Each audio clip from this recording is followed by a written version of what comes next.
Мен келін болып түскенде, көрші үйге де келін түскені көп бола қоймаған екен. Жасымыз да шамалас болған соң, қаламқас екеуміз жақсы араласып, сыйлас болып кеттік. Кейде ауылда қалған ата-анамызды, туған-туысты сағынғанымызды айтып, бірге жылап та алатынбыз. Кішкентай қуанышымыз болса да бөлісетінбіз. Қонақ келе қалса, бір-бірімізге көмектесіп жүрдік. Бірде қаламқас үлкен атасы қасиет қонған кісі болғанын, оның жолын ешкім ұстамағанын, сол атасы жиі түсіне кіріп, үнемі есік алдына аттан түйе әкеліп тұратынын айтты.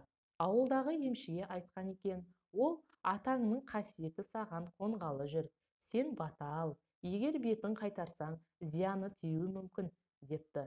Бойымда ешқандай қасиет жоқ, мен қалай бата аламын, деді. Сен немересісің ғой, өз балалары тұрғанда саған келмейтін шығар деп, мен оны жұбатқан болдым. Бір жылға жетпей, мен де қаламқас та бала көтердік. Оның мезгілі менен 2 айға кеш болатын. Екеуміздің басымыз қосыла қалса, бойымыздағы өзгерісті айтамыз.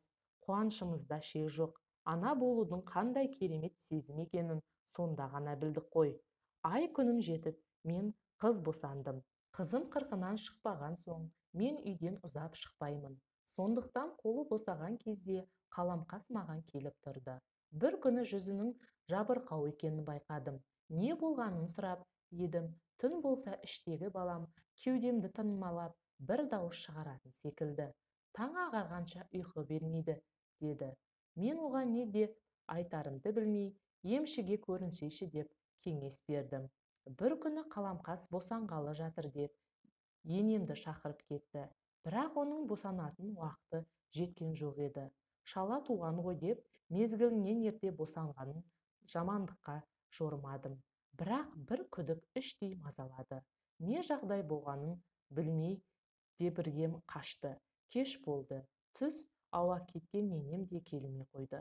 Кеш қарая енем де келді-ау әйтеуір.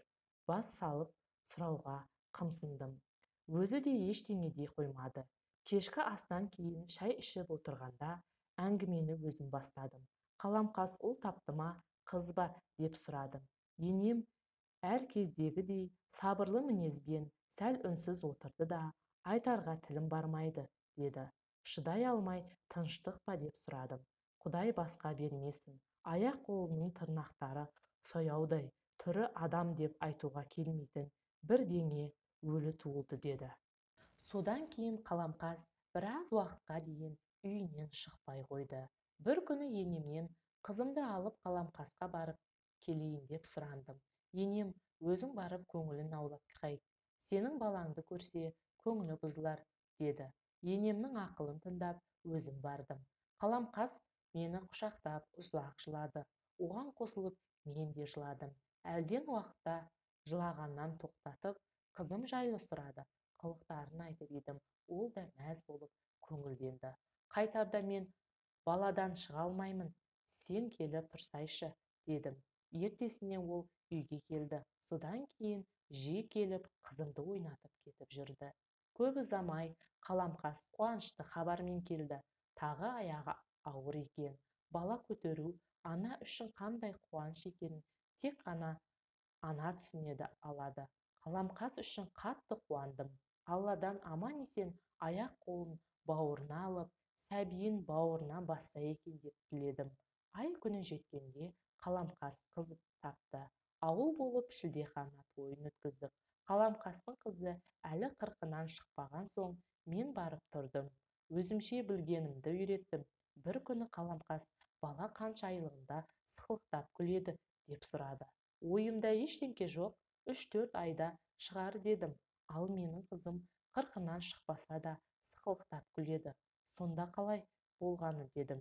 Мен не деп айтарымды білмей тосылып қалдым. Қаламқас әңгімесін жалғап, ұйықтаған соң түн ортасы ауғанда қызымның сықылықтап күлген даусынан оянам, деді.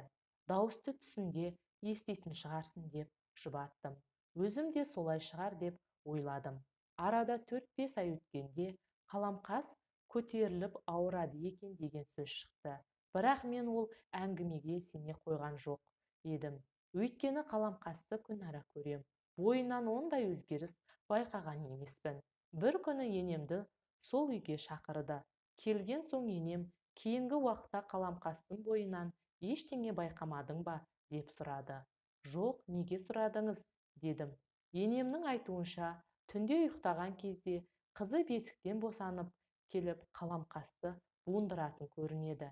Өлдім-ау дегенде қызының қолынан босап шығады екен. Қаламқас есін жия дегенше қайта барып бесігіне жатып алатын көрінеді. Ол сөздерге сене қоймай, түсінде қара басатын шығар дедім. Көпті көрген енем, жоқ, бұл жерде бір гәп бар сияқты деді. Келесі күні қаламқастың халін білуге бардым. Ол өте көңілсіз еді. Мән-жайды қалай сұраудың да жөнін таппай отырғам. Өзі сөз қозғады. Енемнің айтқанын қайталады. Ұйықтағанда бастырылып қалып жүрген шығарсың. Ол түсің болар дедім.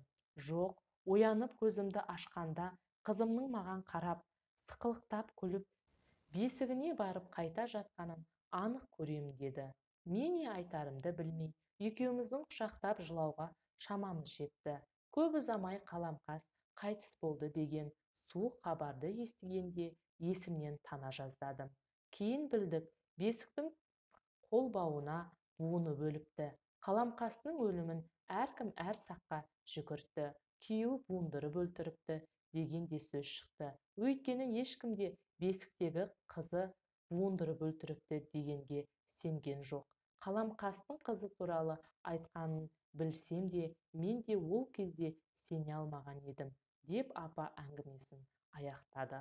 Апаның пайымдауынша, қаламқастың өліміне атадан келген жатқан тылсым қасиет себеп болған болуы ықтимал. Егер түсіңде аян берсе, бойында қасиет болмаса да бата алған жөн.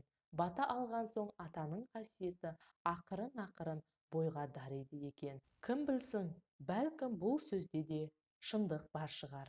Әлеуметтік желіден алынды.